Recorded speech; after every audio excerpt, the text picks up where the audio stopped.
Police प्रशासन side हो जैतो। सो नंबर पे कके बेटा कोलबा हमरा के ते धराई दिहले, हमरा के ते धराई दिहले।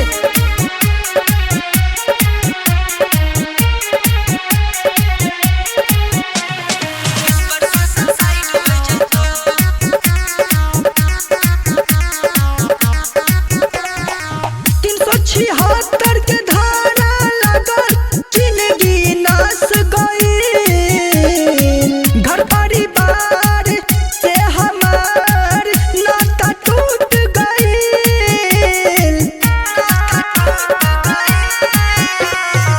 376 के धारा लगल जिंदगी नाश गई, घर परिवार से हमार नाता टूट गई।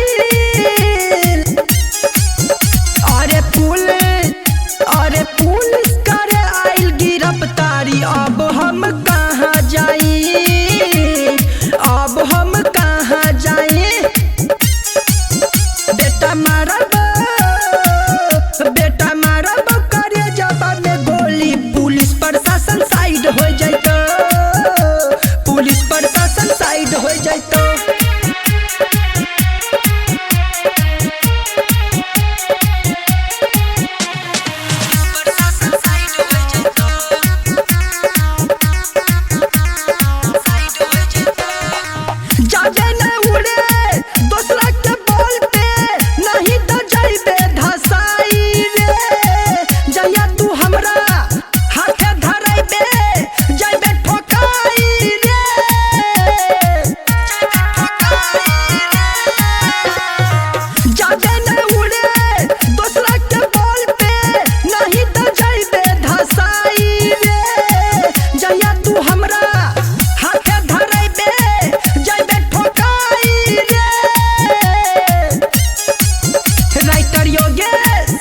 राइटर योगेश से कहे ते डेरा ले, हनी से बेटा नजर मिला ले, हनी से बेटा नजर मिला।